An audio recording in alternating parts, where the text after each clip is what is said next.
sistemnya. Jadi ketatanegaraan itu yang dibilang jiwa dari Majapahit ini bangkit kembali. Jadi istilahnya gini, jadi sifat-sifat yang kemajapahitan ini akan tumbuh kembali sebagai mercusuar dunia tuh.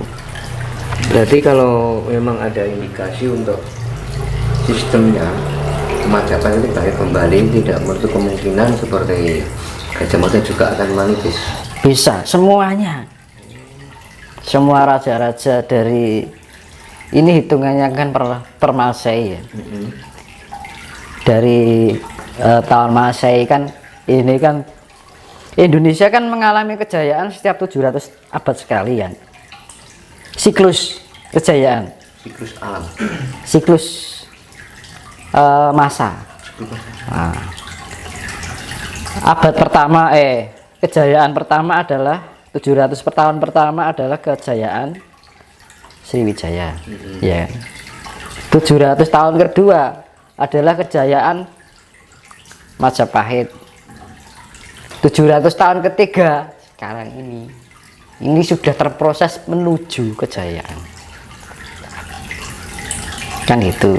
Makanya tidak heran ini adalah masa-masa terakhir dari tahun Masehi terdapat 3 siklus masa setiap 700 tahun sekali. Mengalami suatu kejayaan abad ke-7, abad ke-14 dan sekarang abad 21. Nah, setelah itu berjalan nanti pesat sekali perkembangannya, terjadi banyak hal-hal yang sifatnya aneh. Itu nanti jiwa-jiwa lampau ini manitis kembali ini kalau jenengan bisa melihat gaib, alam maya, kehidupan maya. Kan kehidupan maya kan suatu yang sifatnya maya, itu tidak kelihatan astral. Itu melihat jiwa-jiwa itu pada mencari wadah. Ada yang sudah mendapatkan wadah, ada yang belum. Dan nanti setelah Imlek itu nanti semakin resat. Dan hati-hati, setelah Imlek nanti ke depan itu akan banyak terjadi kecelakaan massal. Maksudnya kecelakaan massal gimana? Ya, kejadian yang membawa korban banyak. Massal ini misalnya pesawat, kan massal melibatkan banyak orang gitu loh maksudnya. Ya makanya hati-hati. Jadi disarankan kalau mau kemana itu nyebut Ibu Pertiwi Bangku Angkoso, ya kan. Jadi lebih hati-hati di tahun ini.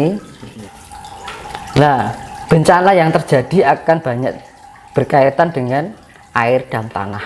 Untuk tahun ini? Ya, berkaitan dengan gempa atau air atau banjir, entah itu tsunami, nggak tahu kayak. Pokoknya berkaitan dengan air dan tanah. Artinya, jika kita mendekatkan diri dengan alam atau tanah bumi ini, kita akan disayang oleh bumi itu juga. Tapi kalau kita tidak ada pendekatan rasa kasih dengan bumi ini, maka akan disantap oleh bumi itu sendiri. Tadi Mas Dinos kan mengatakan bahwa akan terjadi banyak bencana, bahkan ada musibah kematian massal. Ada nggak tips agar kita ini bisa selamat dari semua bahaya itu? Itu tadi yang seperti saya bilang itu tadi, pengolahan cipta rasa jiwa dan karsa kita harus ada. Jadi pikiran positif, perasaan positif, aura kita tebaran kasih sayang, perilaku kita lebih pada kesadaran penuh, ya kan. Kita lebih memantaskan diri bagaimana kita harus berperilaku, budi pekerti, luhur, ya.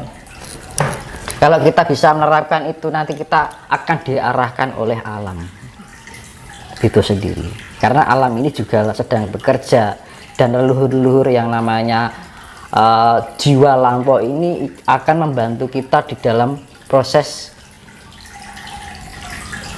pemurnian diri menjadi pribadi yang lebih welas asih, kan gitu. Ini kita frekuensinya sangat besar. Kalau kita berbuat buruk, maka karma buruknya juga akan, roda putaran karmanya akan begitu cepat. Tapi kalau kita berniat untuk menjadi baik, karma kebaikannya juga bergerak begitu cepat.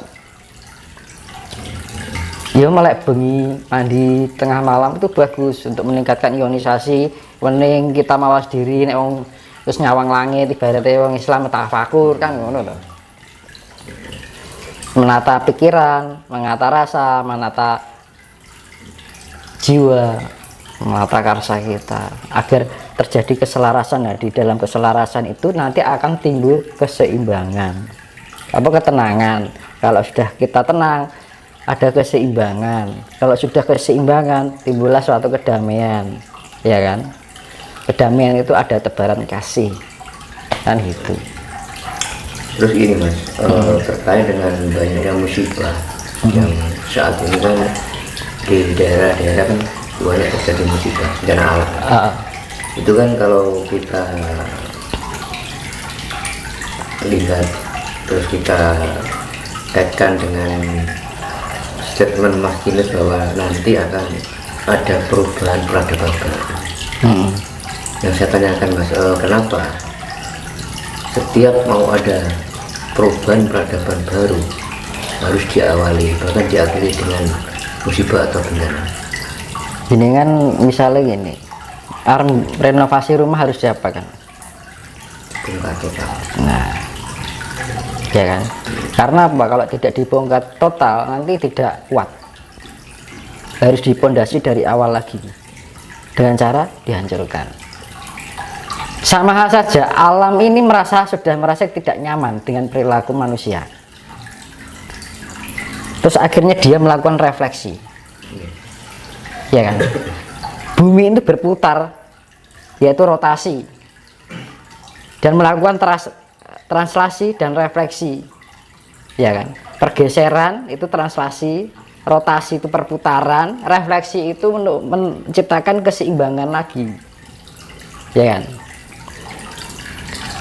Biar apa? Kondisi bumi itu nyaman lagi, karena bumi ini kalau ngomong itu sudah tidak nyaman sekali dengan kondisi di dalam tubuh bumi itu sendiri, karena ulah siapa? Ulah manusia. Akhirnya bumi ini ingin mandi pakai apa? Pakai air laut. Akhirnya dibersihkan karena air laut itu sifatnya penetralisir, kandungan neutron. Jadi kandungan air itu sifatnya netral, penetralisir. Makanya nek wong arep golek wong pinter mah tebarane uyah kan ngono. Untuk penetralisir yang sesungguhnya sifatnya negatif. Karena di dalam itu kan ada kandungan magnesium, asam sulfat dan oksigen. Akhirnya terciptalah unsur neutron yang ada di dalam unsur air laut asin. Nah, itu dewanya dewa Baruna kan ngono. Nek dewa air tawar kan dewanya dewa Indra kan ngono. Jadi jiwane iki disebut dewa Indra. Jiwanya air laut disebut Batara Baruna. Jiwanya matahari disebut Batara Surya. Jiwanya bulan disebut Dewi Condro, gitu. Dewanya bintang disebut Dewi Kartika, ya. Dewanya awan disebut Bathara Sambu, dewanya petir disebut Bathara Wungkuwang, dewanya putaran cakra disebut Bathara Cakra, dewanya waktu disebut Bathara Kala, dewanya magnet ataupun sifatnya kasih asmara itu dewanya Dewa Asmara. Kan lengkap itu. Ya, itu adalah nanti yang menjadi simbol Hastabrata kan itu toh. Nanti yang akan dibikin bendera Nusantara itu adalah Hastabrata. Karena apa? Di bumi ini ada kehidupan karena ada kelengkapan dari 8 unsur semesta, yaitu Angkasa, Surya, Candra, Kartika, Maruta, angin, Ya toh? Dahono geni. Ya, dahono geni, samudra ki banyu, tirta sama tanah kan gitu. Api, dahono kan ngono. Lah, 4 unsur alam dari api, air, angin, bintang, bulan, matahari, dan angkasa ini melengkapi, akhirnya terciptalah kehidupan di bumi ini yang disebut hasta brata, hasta wolu, broto laku, pergerakan dari 8 unsur alam semesta ini, akhirnya terciptalah kehidupan. Makanya di bumi ini dilengkapi hasta brata, ada pergerakan dari planet-planet itu, ada pergerakan rotasi, translasi, dan refleksi. Nah, refleksi itu adalah sifat untuk penyelarasan agar terjadi keseimbangan di dalam planet itu sendiri. Makanya akan berpengaruh pada kehidupan manusia, karena manusia adalah mikro, bagian terkecil dari alam semesta juga. Itu makanya berpengaruh lah. Yang disisakan apa? Jiwa-jiwa yang tidak merugikan oleh untuk alam ini. Tapi kalau jiwa-jiwa yang merugikan alam, maka dia akan disapu habis oleh tanah, air, api, dan angin. Itu terutama yang paling besar dari air, karena air itu sifatnya penetralisir. Jadi bumi ini mandi adusnya karo banyu ben resik Mas, dinetralke. Makanya pernah dibilang akan terjadi megatrust, itu akan terjadi. Itu untuk menetralisir. Barang siapa tidak bisa menjadi manfaat untuk bumi ini akan dibersihkan.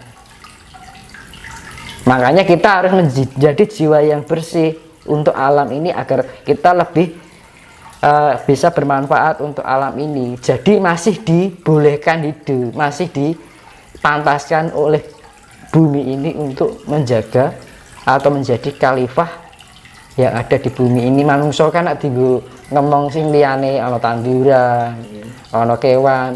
Tugasnya manungsa lak memelihara kuwi to, Mas. Ning apa yang terjadi sekarang malah sebaliknya toh. Malah ngrusak apa-apa kan.